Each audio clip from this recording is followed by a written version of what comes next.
Hey, it's Candy. Did you know that I have a quiz to help coaches choose their niche? Yeah, I do. It's super popular and it has been taken more than 20,000 times. This is a fun quiz that takes you about 2 minutes to do, and it will probably give you way more clarity on choosing your best coaching niche. So now, whether you say niche or niche, it's going to work for you. And if you're a coach and you have been stuck in niche indecision, wondering what to do, then you should take my quiz and find out what you learn. You can take the quiz today at coachnichequiz.com. That's coachnichequiz.com. Okay, let's dive into this week's episode.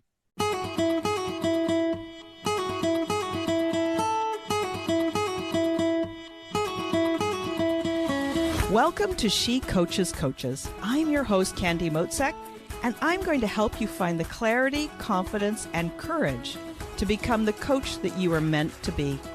If you're a new coach, or if you've always wanted to be a life coach, then this is the place for you. We're going to talk all about mindset and strategies and how to, because step by step only works when you have the clarity, courage, and confidence to take action. Let's get started.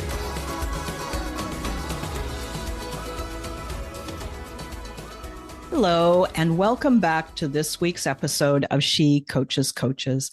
I've got a special guest for you today. Her name is Elisa Boogaerts. She is into transformation. She is one of those people that is just making changes in the world and helping people to make changes too. She's the founder of Inspiration by Elisa. She's a transformational speaker, a published author, and a certified life and health coach. She helps entrepreneurs and professionals confidently put themselves first so they can achieve their goals and make their next bold move. Her mission is to empower her clients to step into their authenticity and make positive change towards a happy life. Gosh, isn't that what we all want? A happy life, right? Welcome, Elisa. I'm so glad that you're here. How are you? I'm great. Thanks. Thanks for having me, Candy. It's awesome to be here. Yeah. And it's funny because you and I know each other briefly through a mastermind. So we're just getting to know each other. And I'm just, on every call that we're on, I'm always taken and impressed by your quiet input. It's like the things that are right to the point, but not necessarily really flamboyantly, just sort of like understated, but to the point. And I really appreciate that about you. So Thank you. tell me how you got to be a coach. Tell me all this stuff. Well, yeah, I got introduced to coaching about 10 years ago. Back in 2013, I was living in London, England. And that's really when I started my transformational journey. And that actually happened because I was at like my rock bottom a few years before. And but it was kind of like looking back at it, it was quite this unique, beautiful place to be because I was in London on my own. And because I kind of sort of had like nothing, I was able to rebuild my life from the ground up. And I was able to like decide like who I wanted to be and like what job I wanted next and who I wanted my friends to be. And I didn't really have much external factors and pressures because I was on my own. And so I got to, completely rebuild my life. I transformed my life. I transformed like my mindset, my perspective on things. And in doing that is when I got introduced, to coaching and introduced to mindfulness. And I did this weekend coaching kind of introduction thing with some institute in London for coaches. And I was just totally sparked by it. It was amazing. I was like, this is so cool. So I started a little bit of coaching back then, but I was kind of more focused on the health side. And then, my corporate career took off. So I was living in London and I was, that was kind of the beginning of I started being a project manager a few years before that, but that's when my project management career really took off. And so I put it on the back burner for about 7 years, as it can happen, life changes. And then I moved back to Vancouver in 2016, and then COVID hit. Mm. And a lot of us all had that all of a sudden all this extra time to think Yeah. about Yeah. what am I doing with my life? What do I want to be doing? And I remember by then I had I think I was on the fourth company I was working in because I moved back to Vancouver. I started working in technology, like software development.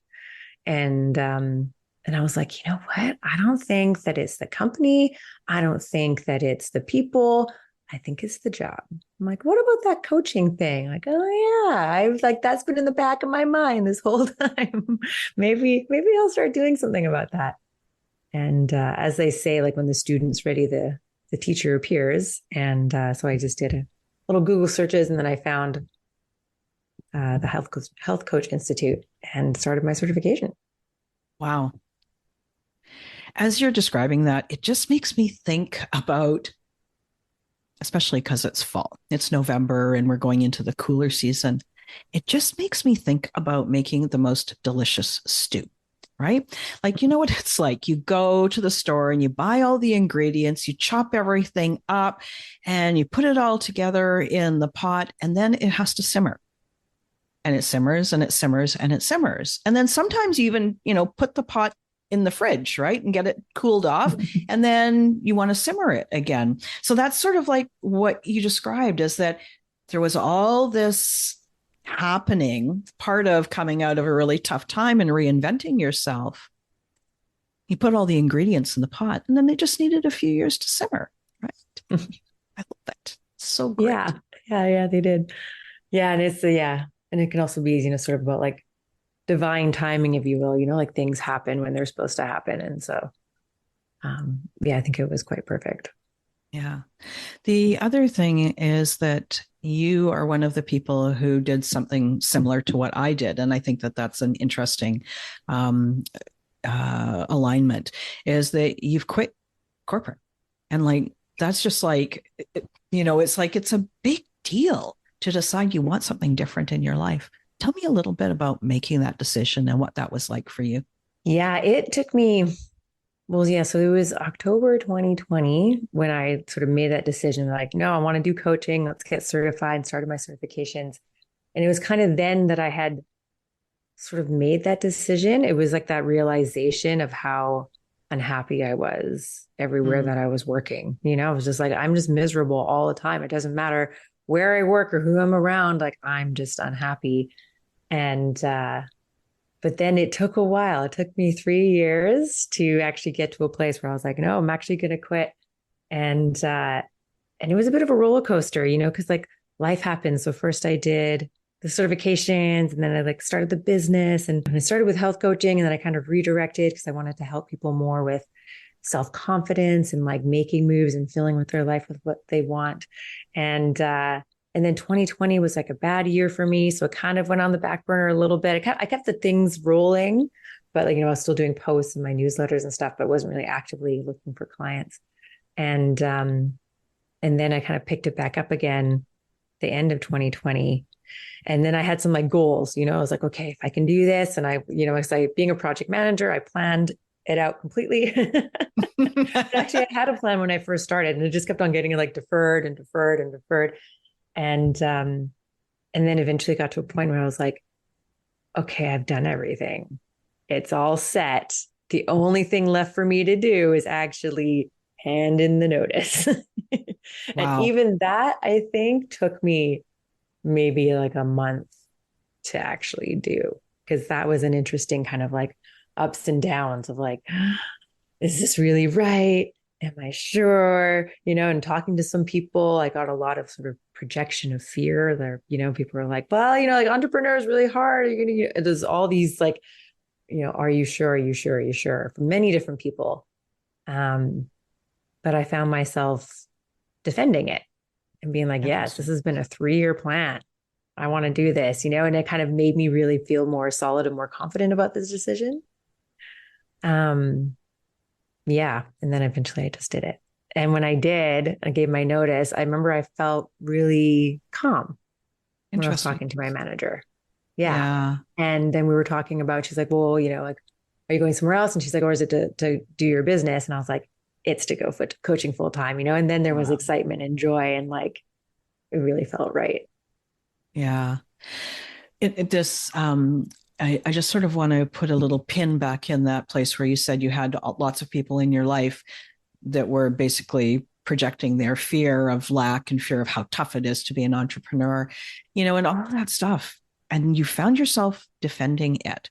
And, isn't it interesting that the things come into our lives? And so often these external conversations are actually internal conversations. They're the conversation that, maybe it's that last little vestige of resistance in yourself that shows up in a friend or family member. And then you get to have that conversation. Yeah, it's like It's looking kind in of your amazing, mirror. right? The other thing that it really makes me wonder is that you have spent at least 10 years significantly growing as a person, right? And so those people remember Elisa from 1995, for example. They're not thinking of you in 2022 or 2023. And so they're relating to that old version of you. And yet here you are looking at yourself in the mirror and you've transformed. So it's like there's that different, they're talking to a different version of you, right? Yes, absolutely. Yeah. And I think also there's a lot of that transformation that happened was when I was living abroad. And so being back in Vancouver, they didn't really see that because when I lived abroad, I came home once a year for a few weeks. And so they didn't. So yes, when I came back, it was like, you're the same person that I remember when you left. I was gone for 11 years. And so like there was a lot of transformation that happened in that. And I remember that was, a bit of a struggle for a while. I remember being frustrated about it, being like, you're not seeing me for me right now. You're seeing me for what you remember of me. And, and so sometimes I felt like I got some sort of judgments with that, or just sort of treated that same way where you're like this. And I was like, oh no, actually I've done so much to no longer be that person. Yeah. Yeah. There's this piece, there's kind of two little threads here that I just really interested in. So when you first started your journey, it was during a really tough time of your life, right? And so many of us, me included, have done that. Like that was the impetus to get started on creating a life that was right for me. And I see that a lot in my clients, and you've just voiced the same thing. The thing is that it's so, and I'm saying this to you, but I'm also saying this to anybody who's listening, is that so often, gosh, those are hard times. Those feel painful. So much tears and so much worry and just so much just deep unhappiness. But just know that you're listening to two people right now on this show who have been through it. And looking back, it's okay. It was actually a gift. I know it can sound hard to say that and to hear that, but you just need the gift of a little bit more time and doing your own work so then you can see it for yourself. So I just really appreciated you sharing that. I think that was important. And it's a part of the human condition, right? Like to have a tough time and to question, who am I and what do I want in my life? Yeah. And to give yourself that time and space to actually think about it and try and let go of those external factors so you can actually just get in tune with yourself and be like, without all of that, like, what do I actually want? Who do I actually want to be? Because you can completely control that, really. You can change, your mindset. You can rebuild the synapses in your brain to be, to change the way that you think. And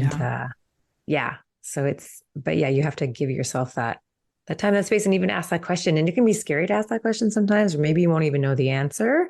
But if you ask it to yourself, your brain like has this desire to answer all questions, right? It needs to have an answer. So it'll find it for you at some point. Oh, exactly. What I know that you said that one of the things that you've grown into is doing more confidence work with people. How, not sure what the question is. Let me just try this with you and listeners, you hearing me forming the question at the same time. So there is something about for you that draw to support people with growing their confidence. And now we're not talking about the external confidence. These are people that have good lives on the outside, but there's a confidence that's needed to do something different, to be more themselves, to shift their life, maybe. How do you approach that with people? Like, what's your path to help them? Um, yeah, it's actually interesting when I like in the way that I created something, I created my signature system. It's called the confidence method. And the way in which I created that was that people have told me, like I've heard it many times throughout my life when I've made these sort of big changes, like living abroad or leaving corporate or switching countries or going backpacking on my own. People be like, "Whoa, you're so brave!" Like, like how could you like, wow, like, and I've had these kind of reactions, and people have told me like, "Oh yeah, like I perceive you as confident," and I was like, "Am I?"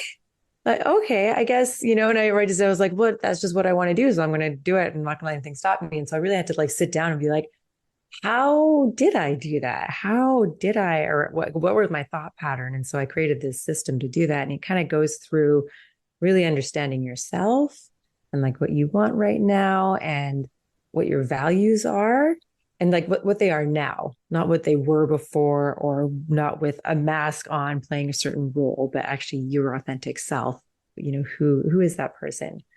And then from there, and I use a lot of like mindfulness as well and like giving yourself that time and that space. And then from there is like, okay, now how do I get in my own way? So that's why I teach the clients as well. Like, because we often sabotage ourselves, right? Or fear comes in. How do we handle that? And then also, how do other people get in our way? And how do we set boundaries or say no to things or be okay with putting ourselves first and knowing that it's not selfish and it's okay to say no to somebody else. You can give yourself that time. Or as someone, because sometimes with the people that love us, there's this fear sometimes can come up that if there's any change, it's going to change the relationship. Mm-hmm. And Yeah. so they sometimes unconsciously hope that you fail. Yeah. And so they might try to stop you in some way or guilt you or whatever. And so it's like how to be aware of that, and then how also to like deal with it in a super kind way to be like, yes, our relationship may be shifting, but we still have a relationship, and it's just going to look a little different, and that's okay. So kind of taking, so that's sort of like the gist of the system is doing that, and it's really all that internal work about understanding yourself better and knowing what you want and being super like secure and standing strong in it, and then not letting anything stopping you, including yourself. And then practice. Right. Yes. And that's where the coaching is especially helpful, right? Like, it's great. You do that internal work and you do all this introspection and you learn a lot, but then you need to try different ways. Like, what you were saying with a relationship, that maybe the other person maybe doesn't even realize that they're feeling slightly threatened about a shift in that relationship, a shift in that dynamic. But how do you practice holding that relationship, setting these new boundaries, still allowing yourself to grow without, trying to sabotage yourself? So that takes a lot of practice. And I bet that your coaching really supports people, especially with that. Yeah. And giving them the tools to do it too, because sometimes we don't even know how to have that conversation. And Yeah. that can be really tough. And I use them myself, right? When we were talking earlier about, the maybe seeing that mirror of like a little fear that I had left inside me or fear from other people and concerns, and how I kind of defended, like, yes, wanting to leave corporate. But then also I noticed as I was getting close to giving my notice, I felt like a huge heaviness in Mm. myself. And I remember thinking like, okay, like I actually to kind of tune in and be like, what is actually going on here? Because is this my intuition telling me this is a mistake? Mm-hmm. Is this, is this just fear? And I actually tuned into it, and I realized that it was grief, Wow. because I That's worked in important. corporate for 23 years. And so it was Yeah. saying goodbye to this life, this identity, this perceived security of the full-time salary, the bonuses, the benefit, all of Mm. that. And also climbing the corporate ladder and like the success I had had, and um, letting go of all of that to pursue this dream. And it was like, yeah, that's saying goodbye to a lot. Yeah, it really is. I can really feel the push and pull there, like the desire for the new version, and then still not so much from what you described about the pull to remain where you are, but just that the pull to honor that former version of you that you had outgrown. Yeah. Mm-hmm. And Yeah. I do see that a lot. I see this different levels of grief now that you've described that with anyone who is going into a new chapter of their life, right? Like, if your life is a book and you've now finished chapter 7 and you're going to go to chapter 8, well, chapter 7 was good in a lot of ways. You don't want to turn that page on it, even though chapter 8 is sitting there with the next episode of the great story that's going to come your way. Yeah. Yeah. I love that. So, Yeah, grief comes in so many different ways. And I oh, remember I didn't really know that until actually I had met a grief coach and read this book about that. And like, yeah, we pretty much any change, I guess, not just the loss of a person or a pet, but also changing a career, that moving houses, even, like leaving your mm. childhood home or something like that and relocating. And there's lots of different ways in which we grieve changes. And so it's really good to let that be and accept that and be like, oh, this is happening right now and that's okay. And know that's kind of part of the process, but Mm-hmm. still being very self-confident in yourself and what you want, right? And just letting that be and just know, okay, this will pass and I'm still going to continue on my path. I'm not going to let it stop me. There's two times that you said it, and I was really struck by the tone of your voice and what I perceive as the emotion that went along with it. And this is in specific relationship to confidence. Is so earlier you said, when maybe you wanted to go on I think it was a solo backpacking trip or something like that. And it was like, but that's just what I want. That is not what people think is confidence, right? And you just said it now when it was like, I can allow myself to feel the grief, but know that I've made my plan and I'm still going to make the changes that I want to make. That matter of factness, I think, is so underrated. People think that confidence is the photo that you see of somebody standing on the top of the mountain, the victory photo, right? With the sun shining in the back. But it's not. It's this matter of fact. No, this is what I want and I'm going to do it. Right. And so maybe Yes. just even that shift alone helps your clients. I know it helps to remind me as well that confidence isn't the big flashy thing. Confidence can and is often this understated, just, no, this is what I'm doing. Just that, right? Do you find that too? Yes. Yes, totally. And if you break down the word confidence, confide is to trust. Yeah. And so really confidence is about trusting in yourself and your abilities. So if you are confident, like you trust that you can do something, or you trust that you want, or you trust that you know who you are, so it's really internal. And I agree, so many people think, or perceive because confidence is kind of being this like about ego or boasting or bravado or something like that. And I think that, yeah, the society sort of shows that. And I think that some people play that role. But yeah, to me, it's always been that self-confidence is the internal, I trust myself. And yeah, you're right. And so I think that's what I've always had. It's just like, no, well, I'm doing it anyway. Like that is very confident and it has nothing to do with anybody else. Right. Yeah. Yeah. And I like That's me. that the root or one of the roots of the word confidence is to confide. And it just reminds me about integrity. Like we talk about integrity, and I have a lot of integrity with everyone else in my life. But what is my integrity like with myself? Right? Do I Mm. keep my word to myself? And when you're working on confidence, the way you've described, that's building true integrity, right? It's like I gave myself my word. Now I'm going to go and do it. Yes, I can feel grief. I can feel all the things, but I gave myself my word and I've prepared, right? Yeah. Yeah. Yeah. And also being gentle with yourself if the plan of keeping that word changes. If maybe it takes a Mm-hmm. little bit longer than you thought, or you weren't, like life throws you a curveball. And so you have to, or whatever it is, but yeah, if it's something that you really want and you make that word to yourself. Mm, Um, yeah, I love that. just kind of do the ride. And that's really like this something I want to start helping people with is navigating all of that, like helping them make that plan and then helping with the execution of it and all of those ups and downs, right? And there are setbacks, and there, especially if you want to do something big, like say you have to go somewhere and get a visa, and then it got declined or what, there's so many things that could happen. And how do you stay resilient and deal with all that? And that again comes back to you and your self-confidence and being like, it's okay, I can handle this. I'm going to do this now. I'm going to reframe the situation and try and see the gift in it, as you said earlier, and keep progressing.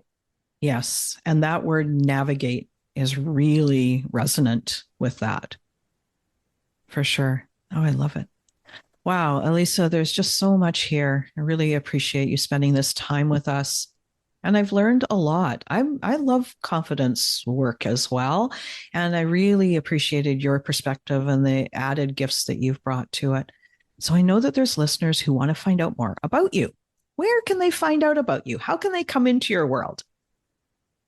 Yeah, you can check out my website. It's inspirationbyelisa.com. And it's Elisa, Elisa. Figure I got to spell that for people. Spell it so many different ways. And yes, you can check out everything there. And if you would like, I have a gift I could offer. So it's inspirationbyelisa.com/gift. You can get a little freebie and then come into my ecosystem and get my newsletters. And yeah. Wonderful. And also you can find me on social media. In Instagram, it's Inspiration by Elisa. Yeah. Wonderful. That's great. You've given them lots of ways to come into your world. And I'll make sure to put all of those in the links for the show notes as well. So they don't have to try and madly scratch down a note. They can just go and click on it, and then they'll come and check you out, see how things are, ask you questions, get involved, and all of that. Wow. Thank you so much for joining me. Really enjoyed today's conversation. And just, I know that what you're doing is important in the world. This is work that people need. And so thank you so much for showing up and sharing and making those changes for yourself and being that role model for everyone. I appreciate you. Thank you. Thank you so much for having me. This is a lovely conversation. And just as a final word, I know we talk so much about confidence in life, but everything that we said today can also be put into entrepreneurs and their business, right? We're talking about navigating the ups and downs. There's so much of that, being an entrepreneur, running your own business. And, but just, hold on to that, your why you're doing your business, and knowing that that's what you want, and being confident in your abilities that you can keep going with the business regardless of the ups and downs, and keep helping people. Exactly. Oh, I love it. All right. Okay, everyone. Thank you for joining us. I hope you enjoyed this conversation as much as I did. Come back and listen again next week. Thanks again for listening today. Please hop on over to Apple Podcasts and leave a review. Also, I would love to hear from you. Did something that I say resonate? What else would you like to learn about? Click the link in the player and leave a comment on the post. This is going to give me great ideas for future episodes so I can help you best. Join me again next week for more coaching, support, and teaching to help you become the confident coach you are meant to be.